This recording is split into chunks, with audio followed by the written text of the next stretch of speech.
సంవత్సరాల తరబడి ఎన్ని మందులు వాడినా మీ మోకాల నొప్పులు తగ్గట్లేదా? ప్రాణ పెయిన్ క్లినిక్ లో అత్యాధునిక చికిత్స.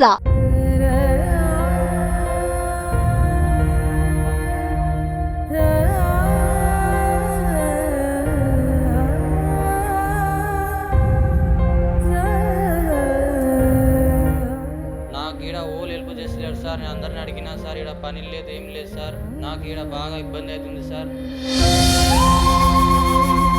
నేను కూడా ఉంటానో బతుకుతానో చస్తానో నాకు కూడా గ్యారెంటీ లేదు సార్. జర హెల్ప్ చేయండి సార్, జర నాకు.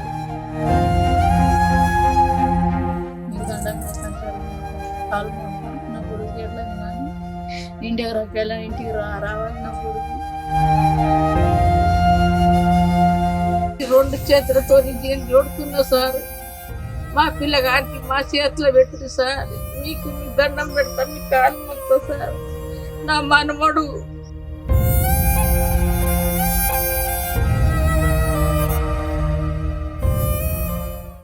కొడుకు పంపిన అమ్మన్నకి సంవత్సరంన్నర అయింది తోలేసి. సంవత్సరం నుంచి అకామ లేదు. అకామ ఇవ్వమంటే అకామ ఇవ్వలేరు. అకామ ఇవ్వకపోతే పాస్పోర్ట్ తీసుకున్నారు. పాస్పోర్ట్ తీసుకున్నాక ఏం చెప్పారు అంటే అకామ ఇస్తామని చెప్పారు. పైసలు కూడా ఇవ్వలేరు. పైసలు సతాయించారు. పైసలు ఇవ్వాలి ఇస్తాము, నెల వచ్చినాక ఇస్తాము, 2 నెలలకు ఇస్తాము, అట్లనే సతాయించారు. మమ్మల్ని సరి పోయిండు కొడుకు. పైసలు అంతలేడు, పైసలు వేసలేదు కంపెనీ. కొడుకు సతాయించింది అని మా సరి పోయిండు. మా ఆయన పోతే నేను బాకీ తిరుగుతా అని పోయిండు. 5 లక్షలు బాకీ ఉన్నాము. పైసలు నేను తిరుగుతా అని పోతే హార్ట్ వచ్చి చచ్చిపోయిండు. అది హార్ట్ వచ్చి చచ్చిపోయినా కానీ 3 రోజులకే అది దాస పెట్టిర్రు. మాకు చెప్పలేరు. ఫోన్ చేస్తే ఫోన్ లావట్టలేడు మా ఆయన. మరి మా ఆయన ఫోన్ లావడతలేడు, ఏమైంది మరి అని నేను పోయి అర్జెంట్గా చెప్పి పోలీస్ స్టేషన్లో ఉన్నాడు. మీ ఆయన పోలీస్ స్టేషన్లోనే ఉన్నాడు. ఫోన్ ఇయ్యరు, ఫోన్ మాట్లాడనియరు, ఏమి చేయరు ఫోన్ అని చెప్పారు వాళ్ళు. చెప్తే మళ్ళా పోయి మళ్ళా తిరిగే వరకు అందరు ఫోన్ చేసుకుంటారు. మళ్ళీ మా ఆయన నాకు ఫోన్ చేస్తలేడు. మరి ఏమైంది, ఏం చేసారు మా ఆయనకి అని కూడా చెప్పినాను. కేసు చేస్తా ఎర్జెంట్ మీద కేసు చేస్తా అంటే ఆ ఎర్జెంట్ అన్నాడు, చేసుకోపో, మీరు కేసు చేసినా కానీ వాళ్ళు లెంకిచ్చి, పోలీసు వాళ్ళు లెంకిచ్చి వచ్చి మీ ఆయన తీసుకొచ్చి నీ చేతికి ఇస్తారా అని చెప్పిండు. ఎర్జెంట్ ఆయన చెప్పిండు. చెప్తే మరి ఎట్లా మరి అంటే అది చెప్తామమ్మా, ఎమర్జెన్సీలో ఉన్నాడు, అది ఉన్నాడు, టౌన్లో ఉన్నాడు అని ఎర్జెంట్ చెప్పిండు. ఎర్జెంట్ కూడా నాకు తెలియదు అని అన్నాడు ఆ రోజు చెప్తే. నేనే కాల్ చేస్తే ఆ కేర్లైనా ఏం చేసిండంటే ఆయననే ఫోన్ చేసాడు పాపం. ఎందుకంటే మీ ఆయన దొరికిండు అంటే ఆడ ఉన్నాడు అని చెప్తే మా ఆయన ఇగో మీ ఆయన ఉన్నాడు షరీఫ్ అంటే మా ఆయనకి ఈరు నేను మాట్లాడతా అని చెప్తే మీ ఆయన ఎమర్జెన్సీలో ఉన్నాడమ్మా, మీ ఆయన మాట్లాడాడు, ఎమర్జెన్సీలో ఉన్నాడు, మంచిగా అయినప్పుడు నేను వీడియో కాల్ చేసి మాట్లాడిపిస్తా అని చెప్పిండు. చెప్తే సరే సార్ అని చెప్పిన నేను. మళ్ళా చెప్తే మళ్ళా అటు మా వాళ్ళు ఉన్నారు, వాళ్ళు దూరపు వాళ్ళు, వాళ్ళకి ఫోన్ చేస్తే వాళ్ళు అన్నారు మీ ఆయన లేడు, మీ ఆయన చచ్చిపోయాడు అంటే నేను ఏడుచుకుంటా నేను ఎర్జెంట్ దగ్గర పోయినా. ఎర్జెంట్ దగ్గర పోతే మీరు చెప్పేదాకా నాకు తెలియలేదు అంటే మరి నీకెందుకు తెలియదు, నువ్వే తోలిసినావు, ఎందుకు తెలియలేవు అని నేను ఆయనకు పోయి చెప్తే నువ్వు చెప్పేదాకా నాకు తెలియలేదమ్మా అంటే నేను పోయి ఎర్జెంట్కి పెట్టి చెప్పినాము. గట్టిగా పోయి చెప్తే నా విమానంతో నాకు తెలియదమ్మా అని కొట్టేసిండు. కొట్టేస్తే మరి మా ఆయనకు ఎందుకు దాస పెట్టరు? మరి 2 నెలలు పోయిన 3 రోజులకే జరిపోయిండు. మరి 2 నెలల నుంచి ఎందుకు దాస పెట్టరు? మరి నాకెందుకు కుల్ల చెప్పలేరు అని నేను చెప్పిన. మరి డెడ్ బాడీ ఇదే రప్పించుకుంటారా అంటే సర్వ్ చేస్తారా అంటే డెడ్ బాడీ నేను రప్పించుకుంటా ఇటు అని అన్నా. నాకు కాల్ చేసారు. నా కొడుకు నంబర్ ఇచ్చిన, కేర్ లేనకు నంబర్ ఇస్తే మీ డాడీకి ఎమర్జెన్సీ ఉన్నది, మీ డాడీకి వచ్చి చివరి చూపు వచ్చి చూసుకొని పో అని చెప్పారు. ఆయన ముందే కుల్ల చెప్పేసారు, మీ డాడీ పానంతో లేరు, చనిపోయిండు, మీ డాడీకి వచ్చి చూసుకొని పో అని అన్నారు. వాళ్ళు దవాఖానలో ఉన్నాడు మీ డాడీ, బరఫ్లేసి ఉంచినాడు అని చెప్తే పోయిండు. మా మొన్నకి పాస్పోర్ట్ కూడా ఇవ్వలేరు, అకామ ఇవ్వలేరు. సంవత్సరం నుంచి మా కొడుకు వస్తా అంటే కూడా ఎందుకు పోతుండు, పని చేసుకోమని అంటారు. పని కూడా లేదు ఆడ, పని ఇస్తలేరు, ఏమి ఇస్తలేరు. రోడ్డు మీద తిరుగుతుండు, రోడ్డు మీద తిరిగి ఆడుకొని తింటుండు, అన్నం ఆడుకొని తింటుండు, ఒళ్ళన చేస్తే తింటుండు.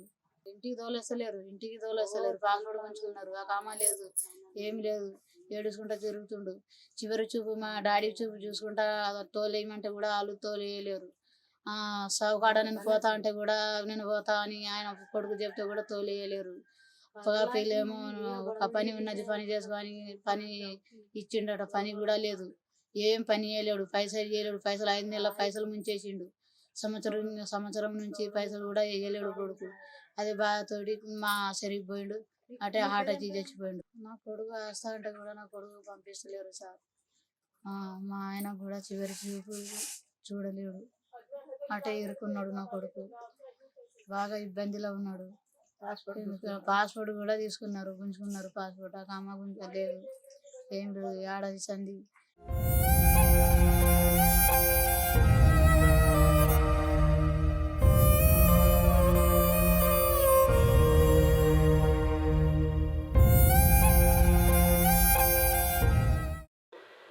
సార్ అందరికీ నమస్తే. నా నా నా వంతు నుంచి నమస్తే అందరికీ. సార్ నేను ఈ సౌదీకి వచ్చిన సార్.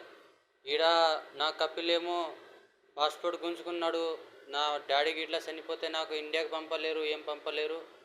నాకు ఈయన్నే ఇరుక్కుపోయినామని నేను రియాద్లో ఇరుక్కున్నా.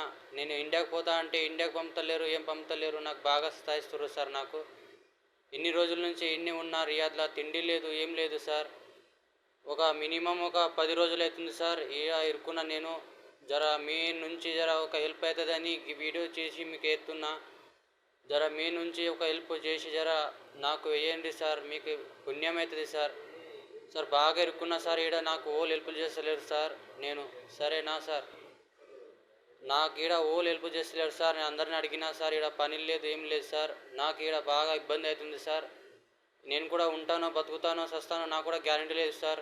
జర హెల్ప్ చేయండి సార్. జర నాకు జర మీ వంతు నుంచి హెల్ప్ చేస్తే నాకు పుణ్యం అవుతుంది సార్. మీకు జర మీకు మీ మీడియా వాళ్ళకి జర నేను ధన్యవాదాలు చెప్పుకుంటా సార్. జర ఇంతే నేను చేయగలను. నా తడగంతా ఇది కూడా లేదు కాదు సార్. ఇప్పుడు మీకు అదే ఇప్పుడు వీడియో తీసి వింటున్నా సార్. జర మీ వంతు నుంచి ఒక సాయం చేయండి సార్. సరేనా? సరే సార్, మరి అందరికీ నమస్తే. మరి ఎట్లయినా కానీ నా కొడుకు నా దగ్గర రప్పియాలి సార్. మీకు దండం పెడతాం, మీకు కాలు మోగుతాం. ఎందుకంటే నాకు వయసు కూడా చిన్న వయసు, నా కొడుకు ఇది కూడా చిన్న వయసే. నా కొడుకు ఎందుకంటే టెన్షన్లో ఉన్నాడు. నేను కూడా టెన్షన్లో ఏదో ఒకటి చెప్తున్నా. నాకు కూడా మాటలు వస్తుంది. అదే మొత్తం 5 లక్షలు బాకీ ఉన్నాము. 5 లక్షలు బాకీ ఉన్నామని మా ఆయన అటు పోయి జీవిడిచిండు. ఇటే అయినాయి. చేసినాం. చివరి చూపు కూడా చూసుకుంటా అంటే తోలేయలేరు. నా కొడుకు అటే ఇరుకున్నాడు. ఎట్లయినా కానీ ఈ మీడియా ద్వారా కోరుకుంటున్నాను, నా కొడుకుకి ఇండియాకి రప్పియాలని రేవంత్ రెడ్డి సారికి కూడా కోరుకుంటున్నాను. అంతదాన్ని నేను పెద్దదాన్ని కానీ చిన్నదాన్ని. మీకు దండం పెడతాను సార్, మీకు కాలు మోగుతాను. నా కొడుకు ఎట్లయినా కానీ ఇండియాకి రప్పియాలని, ఇంటికి రావాలి నా కొడుకు. దండం పెడతాను, కాలు మోగుతాను. మీకు దండం పెడతాను సార్.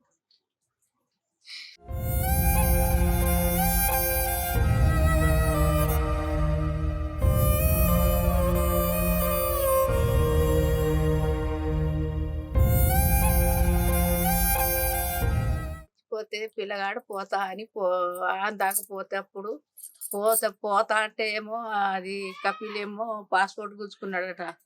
ఆ కామ కూడా ఇయ్యలేడట. పోతా అంటే ఏమో పోనీ వెళ్ళారట. పిల్లగాని అటే ఇరుకున్నాడు. పిల్లగానికి రానిస్తలేరు. ఇటు లేడు అటు లేడు. పిల్లగానికి ఎటు లేడు. ఇక తిందామంటే ఏమో తిండి లేదు, పందామంటే ఏమో జాగ లేదు, తానం చేద్దామంటే ఏమో నీళ్ళు లేదట. ఆడ ఈడ ఆడుకొని వాళ్ళు తిని జాగాలో పోయి ఇంత బుక్కడు అన్నం ఆడుకొని తింటుండంట పిల్లగాడు. అగాధం అయిపోయిండు పిల్లగాడు. తండ్రి లేని పిల్లగాడు. ఎట్లన్నా చేసి మీరు ఇందాక రప్పియారు సార్, ఇందాక రప్పియారు.